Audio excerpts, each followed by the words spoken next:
Hey guys, it's Edwin here, and today I'll be answering this question of why do you feel so empty?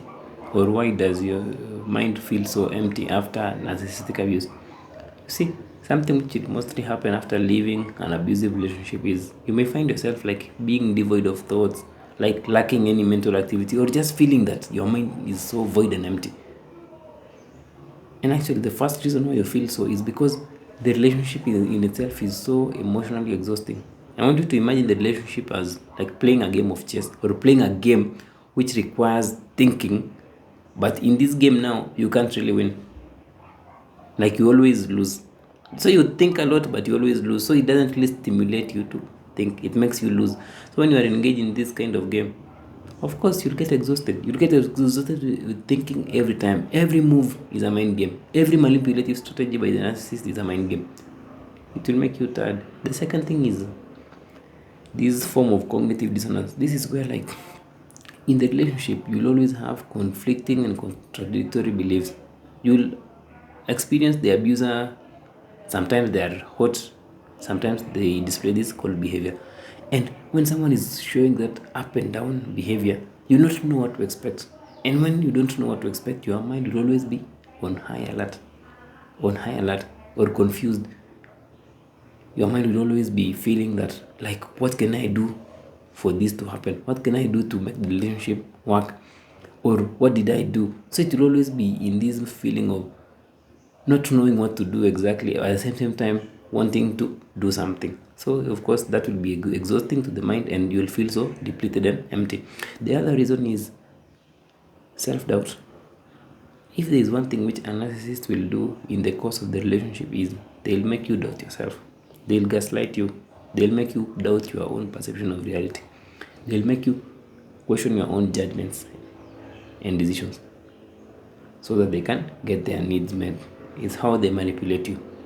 And when someone constantly make you questions your own judgments and decisions, you'll get to the point where you just feel so empty.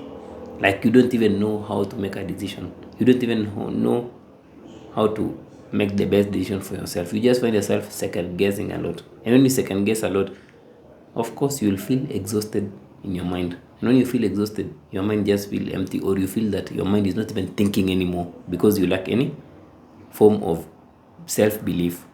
The other reason is numbness.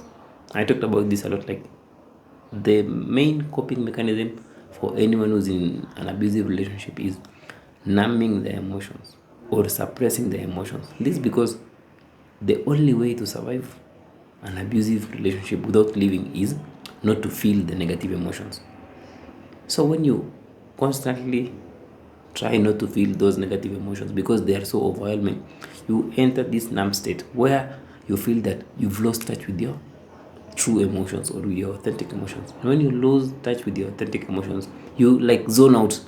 You like get to this point where you feel that your mind has nothing. Like the narcissist may be arguing with you or criticizing you, but you don't even listen to them anymore because you've just zoned out. So it's like your mind is protecting you from feeling those negative emotions.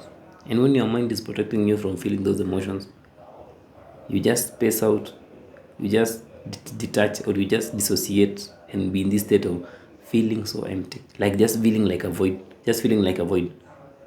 The other reason is the last reason is identity erosion. So an abusive relationship will tend to change you in a negative way, or it will tend to force you to change some of the things you hold dear.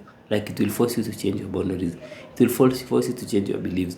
It will force you to change your values. You don't change these things like voluntarily. You change them, and sorry, you may change these things voluntarily because you want to impress them. And the moment you keep changing those things which define you, of course you'll get to this state where you don't even understand who you are anymore. Like your identity become eroded. You feel that you are a different person. And when you feel like you're a different person, you'll get to this point where like you just feel empty.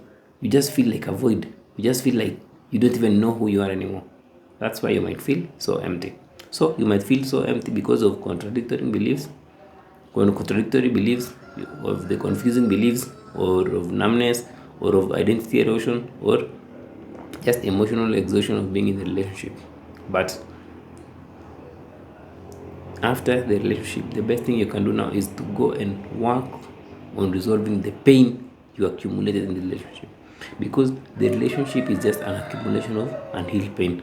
So when you deal with the accumulation of unhealed pain, it's like you're telling your mind, hey, we are safe now, we can process this pain, or we can now get in touch with my authentic emotions, or we can now get out of this survival mode and now live a life of thriving.